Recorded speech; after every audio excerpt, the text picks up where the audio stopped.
So this morning we'll be talking about love and how to get the best in a love relationship.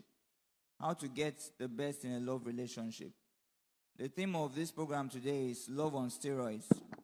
And love on steroids is like love that has a life of its own. Love that will not die. Love that faces challenges, but despite that, it still thrives. Songs of Solomon chapter 8, I'm reading verse 6 and 7. Songs of Solomon chapter 8, I'm reading verse 6 and 7. Okay, I'm reading from the NIV, but you can read from this. It says, set me as a seal. All right, just take it back to King James. Thank you. Set me as a seal. Everybody read with me. Set me as a seal upon thine heart, as a seal upon thy arm. For love is strong as death. Jealousy is cruel as the grave. The coals thereof are coals of fire, which had a most vehement flame. The next verse, 7.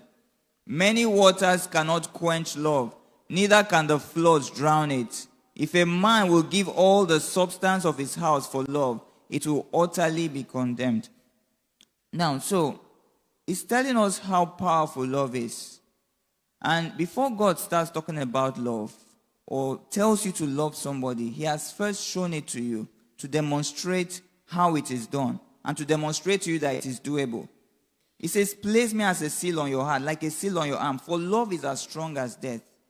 You know how death comes, and when death comes, nothing can stop it. That is how powerful love is. Love is as strong as death. It can do the unimaginable. It says its jealousy is as unyielding as the grave. It says many waters cannot quench the fire of love. That's the kind of love God has for us. If you read Romans chapter 5 verse 7 and 8, it says no greater love. He was talking in Romans. Paul was talking in Romans. It says people will not die for a righteous man. Some people will even try to die for a good man. He says, but God showed love towards us in that while we were still sinners, he died for us. You understand? So in the area of love, as we relate with each other, as people in relationships relate with themselves, as husbands and wives relate with themselves, I saw something very key here. A difference between a righteous man and a good man. He says, as righteous as you are, you are okay. You serve God. You do everything. But people will still not die for you. Why? Because that your righteousness is for yourself. You understand? I pray 12 hours. I do this. I do that. As far as people are concerned, they will not die for you. That your righteousness is for yourself. It says, but for a good man, some people will dare to die. Now, why would they dare to die for a good man and not die for a righteous man? Because a good man extends whatever his righteousness is to people. He begins to show them love. He begins to express it to them. And we need to learn that in our relationship with people. Don't just stand and say, yes, God spoke to me to marry. Or God, I know what I'm doing for God. I know where I stand with God. No, your spouse, your husband, your wife, they see things differently. If your life is not touching them positively, then you are making no impact. So what it means is that you might come to church and everybody is hailing you, Papa, Papa, preach on, Papa, preach on, Papa, fire, preach on. But when you go back home and your wife cannot relate with that person you are on the pulpit, then it's an error. Or your children cannot relate with that person that you are showing to the outside world, it's an error. Are you with me this morning? So this morning, I'm just going to talk for a few minutes, maybe 10 minutes max. And then we are going to have a discussion session. We want it to be more of an interactive session. So while I'm speaking, you might want to ask some questions anonymously. It's okay. So you can start writing them down. You can give out a piece of paper and all that. Please write them down anonymously. If you want to speak, it's fine. So we are going to just have that time of interaction more. Okay, but I just want to share with you first that before God tells you to love and show love to people, he has first demonstrated it. And because Jesus died for you, God showed us sacrificial love. He died. Imagine all that Jesus had to go through. It shows that you are sitting here today, you deserve love. Are you with me? If God could go through all that just for you and for me, it means that you deserve love. It means that you don't deserve to suffer in the hands of any man. It means you don't deserve to suffer in the hands of any woman. If God has placed a high premium and a high value on you, then don't let anybody tell you that you are less than the best. Don't let anybody ever try to reduce you. Don't let anybody talk you down. You know, these days I hear lots of things. There are people who are suffering. Like, you know, when you even hear marriage, you'll be tired because the kind of stories that you hear, you see that the man is beating the woman, you see that the man is, you know, treating the woman like a doormat, you see that the woman is nagging and giving the man trouble in the home. You know, when you hear all these stories, even young people are afraid to get married because the narratives that they hear about marriage and the ones that they have seen, they begin to get scared. They just tell themselves, is it not better that somebody should not even marry? Have you heard things like that before? Then some will even say, you want to enter, well, does they try come out? You know. So this is the reality of the age. But I want you to know that you deserve love. Tell yourself that if one person will be loved in this world, then it will be me. If one marriage will work in this world, then my own will work. If anybody can have a good man in this world, then it will be me. If anybody can have a good woman, it will be me. Is that possible? I was speaking with a lady some days ago, and she was saying, what have I done wrong? I'm just sharing with you, having a conversation about reality. She said, she's having a very difficult marriage. And she has done everything that anybody will ever do. You know, this thing is two sides. If you want to do counseling, you have to counsel two people. If you are counseling one and the other one is not ready to put input, every effort is in vain. Say, what have I done wrong? I've done everything I should have done. As a young girl, I served God. I told myself I would do the right things. I had opportunities. I did the right thing. And then I didn't imagine that. In fact, when I married a Christian so that I will not marry anyhow person. And I married this one, and it is this same Christian that is giving me wahala. So these are the pains that people go through in life, and it's very, very unfortunate. I want to tell you this morning that if you have been hurt for multiple times, please don't lose yourself. Sometimes, you know, there's a way that you feel pain over and over again, and you become numb. You understand what I mean? Somebody has hurt you, heartbreak, and then you try to recover, you come back again. They now break your heart again. You patch it. You try to recover, you come back, they break your heart. You know, there's a time you become numb. You just tell yourself, what is the use of love? And there are people like that, and they just tell themselves, I'm going to go out, I'm going to punish every man. And there are people who are saying, I'm going to punish every woman. So even when they begin to enter into relationships, they are not entering into it because of love. They are entering into it because of their pain. They want to deal with all the women in this world because after God, fear woman. And then some will say, men has come. So they want to deal. See, every man in this world, they will suffer. They will bow at my feet. So they are out to just deal with the men. And then they will break their hearts. They will be the one to call off the relationship so that the men in the world can feel the pain that I felt. So there are people that are living this kind of life, not because they are bad people, but maybe that is just the only way they know to react to their pain. So please, if you've been hurt multiple times, remember that Jesus loves you.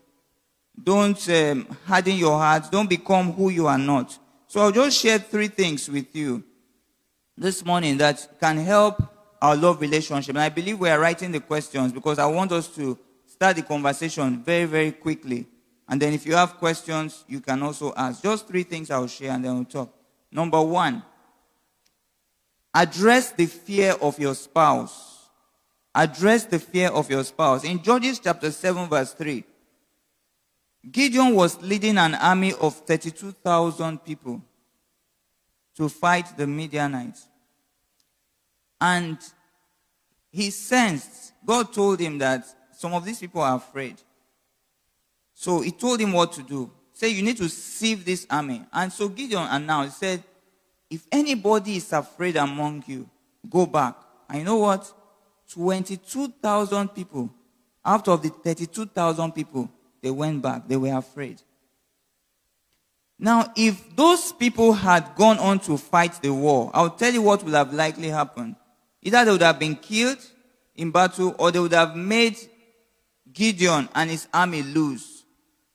When you have somebody who is afraid on your team, it's a problem.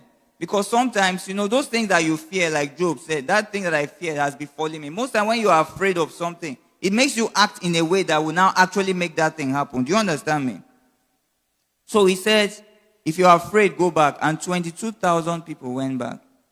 I want to tell you that a lot of people are afraid of something. Your spouse is afraid of something. They tell us that researchers say there are 2 types of fears that every human being is born with. The fear of falling and the fear of loud noises. So every one of us, when you were born, the way God designed it, when you were born with 2 fears. The fear of falling and the fear of loud noises. But every other fear is learned. So either maybe from TV or from what people tell you. When you were young, they told you, Juju is in the room, So you begin to be afraid of dark places. You begin to be afraid of monsters. Those ones are learned. They are taught. But when you were born originally, you were born with 2 fears. Fear of falling, fear of loud noises. So everybody is afraid of something. And you need to understand that even your spouse is afraid. People are afraid of failing. People are afraid of you wasting their time. So in a relationship where a boy and a girl, or a man and a woman are preparing to get married, understand that both of them are afraid of something. This one is afraid that, what if this guy dumps me? What if this guy, after wasting my time for 3 years, I'm with him, he now dumps me? People are scared of being abandoned. People are afraid of other people. Some people are afraid of disrespect. You know how men are. Men love respect. Men, they chop respect. So there's a way you even look at the man. He will now tell you that, they respect me. So everybody is afraid of something. Men are afraid of being disrespected. That's one of the things that drive them. So the way you will talk to a man, for instance, when he has money and he may tolerate you, when he doesn't have money and you talk to him that way, he will be afraid that you are disrespecting him. Do you understand? So everybody is afraid of something, and you need to address those fears in your spouse. So when your spouse begins to react, either a man or a woman, they are reacting to something. Please address their fears. You can tell them that, see, I understand how you feel. I'm not going to leave you. I'm not going to, she might be afraid you are going to go after other women, right? So you might need to address those fears. Don't commonize people's fears. They are genuine. They are real. You need to talk about them. You need to understand also that sometimes people's fears don't go away easily. People's fears do not go away easily. For instance, I am not really afraid of heights. But my wife is afraid of heights. So you might talk to her and say, okay, don't be afraid. But the fear will not go away easily, right? Because people are just afraid of things. In fact, the last time I said one of my dreams and plans, I want to go skydiving. And people were saying, no go, Nigeria, you do. This thing will happen. I said, I want to go skydiving. And she now said, okay, no problem. But just wait for Alex and Tobe to grow first. When they don't finish school, you don't train them finish, then you can go skydiving. So, of course, that means that she's not even going to go with me. You understand? She's just saying, don't worry, when you are old enough, you can go and die on your own if you like. She didn't say it like that, but I understand. So sometimes you need to understand that people's fears don't go away easily. And then also understand that your spouse probably has had childhood experiences. Some people are reacting to what happened in their childhood. For instance, if a person was raped in their childhood, and maybe she didn't tell the spouse, she's going to react negatively towards sex, you get? And she's going to react negatively towards men. She may just be all closed up because of her bad experiences when she was a child. And so that's why people need to maybe go through counseling, and they need to talk about these fears and address them before they get married. Because if not, you discover that you begin to transfer your fears that happen to you to other people. The fears, they metamorphose into aggression. And it begins to look like you're a bad person, but you're not a bad person. You're actually trying to protect yourself. So you need to help people to address their fears. Then some people also come into a marriage fighting. Some women, because of the way their fathers treated their mothers, they come into a marriage or a relationship, telling themselves that I will not take any nonsense from any man. So immediately she begins to see the man display traits that the father displays. She will resist it vehemently. And you're wondering, why? What did I say? Because it's triggering something. The same thing the other way. Some men who the mothers maybe treated their fathers very terribly, they're going to come into a relationship saying, I'm not going to allow any woman to disrespect me. And so the man begins to take some kind of solid steps, great steps. You call him a traditional man, fine, but maybe that is what he's reacting to and trying to prevent. So please, when you see people behave in particular ways, rather than just get angry for them, I think you should empathize with them and try to talk with them and find out why they behave the way they are behaving. Number two, so I said number one, address their fears. Number two, listen to what they are saying. In Genesis chapter 21, 9 to 12, we had a situation where Sarah didn't have a child for several years, and finally Ishmael was born first, who was not her child. Ishmael was the child of Hagar, her slave. So she was the one that gave the slave to Abraham so that she could have a child for her. Now, there are cultures in Nigeria that do that, right? So, at a point, she now saw that when Isaac was born, she saw that Ishmael was mocking Isaac. You know, just normal children play, but she didn't find it funny. She now said, this woman must go away. This slave woman must go away. And she began to insist. And you know, the Bible says, God told Abraham, said, listen to your wife. So, I'm just picking that this morning to say that you need to listen to what your spouse is saying. Open your mind and listen to what your spouse is saying. You know, sometimes in marriage, the things that cause problems are simple issues. They are just, I no go agree. You know, they said this year, what is the theme? No grief for anybody this year. Yeah, excellent. So, you can start it out by going to soldier. When soldier says stop, no grief for them, since they said no grief for anybody. You know, because we need to practice this thing to the letter.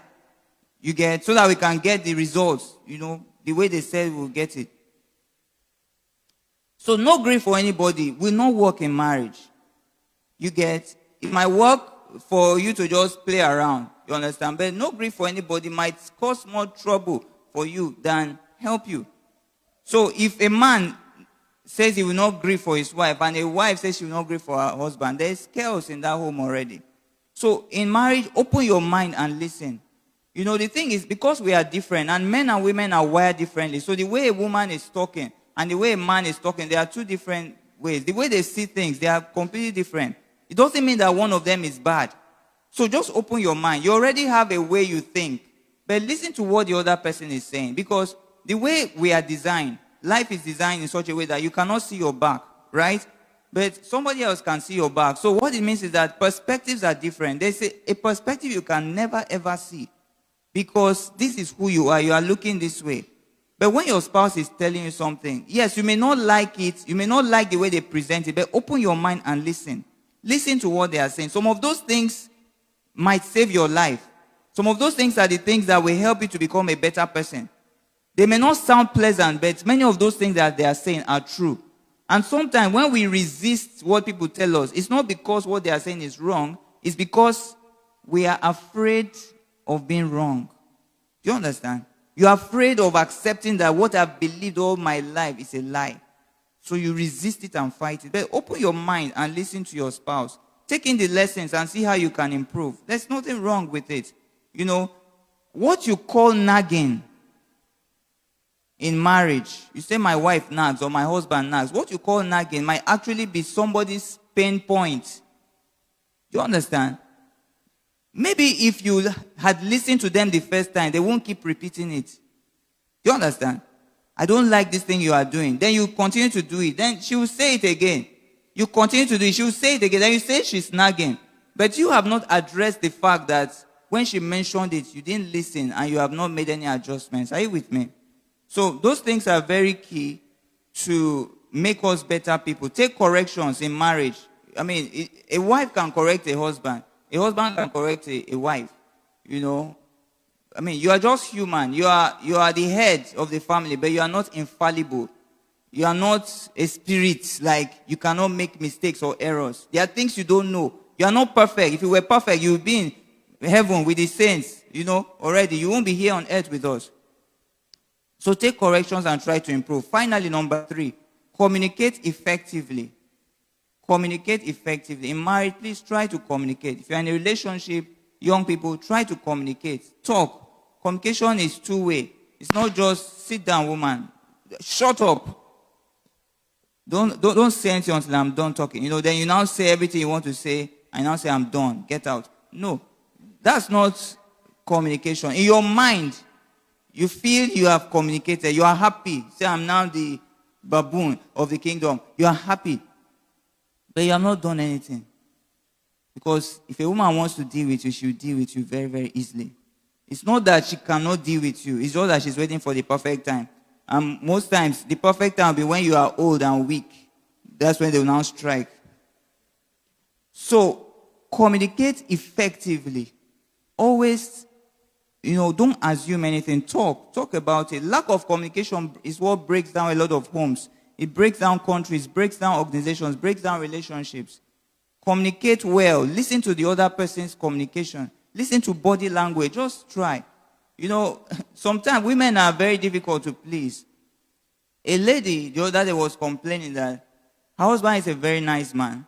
So, he does things that everything she asks. If she says, I want you to buy me this, he will buy. If she says, I want a hug, he will hug her. Say, but she wants him to do more. Like, why must the husband even wait to be told to know what to do? That the way she wants it, if she just thinks in her mind that I want him to hug, when the husband comes, you should look at her face and know that she needs a hug. So you should be able to hug her. You understand? So, some women think like that, and you are wondering, why do people reason like that? But, that's just them. She's asking, must he be told everything? This man should know what to do. And then I started to think, if I happen to have that special gift to know what a woman is thinking, then I'll be a very good husband, because I'll be able to do everything for my wife, even before she says it. So once she just thinks, I need flowers or something, I'll just go and buy it. And then I'll look like a very wonderful husband, isn't it? Like that man that bought iPhone 14 Pro Max, and that guy was doing, I was even jealous of him because, he's an out-of-the-world husband. And then the only problem with that kind of thing is that if I can hear the way my wife thinks and know what she wants before I do it, I'll also be listening to what every other woman is thinking. And then that will be a problem, right? Because I'll be a very confused man. Because I'll be hearing all sorts of things. It's an intelligent joke. You get? So, but that's just how it works. So sometimes you may not have it all perfect. So, but just communicate. Instead of waiting for somebody to detect what is in your heart, why don't you just say it? Does it not make life easy for everybody? Yeah, just say, okay, I would prefer that you do this for me this way. And you say it nicely. It's not that you be shouting and all that. So please communicate effectively. It will solve a lot of problems. So I've said 3 things today. Number 1, address their fears. Number 2, what? Listen to what they are saying. And then 3, communicate effectively. So I need to stop here so that we can take those questions, which is the most important aspect of this. So do we have any question ready now? If you can just start bringing them straight away so that we can deal with them. So I'll not be answering them alone. I'll be calling on some people to also help for perspectives. Thank you. Okay. A nursing mother is being overwhelmed by her new experience. Okay, a nursing mother being overwhelmed by her new experience once told her husband to freely express himself anywhere else. What could she have done better to satisfy her husband's sexual urge since it was now 6 months gone? Then how long should it be for them to resume? Okay, let me explain the question. I wasn't there, but let me explain and dramatize it. So, this is the situation. The woman gave birth, and the man keeps wanting to have sex, you understand? So, the woman got frustrated because here she is bothered with a baby, and the new experience of having a child, I mean, it's something else.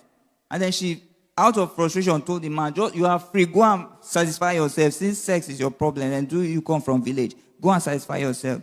You understand? So she's saying, what else could she have done?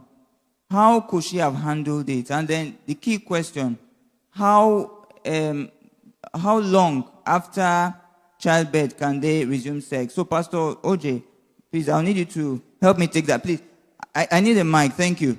So, like I said, people are going to be helping for perspective, sir. Thank you. Praise the Lord.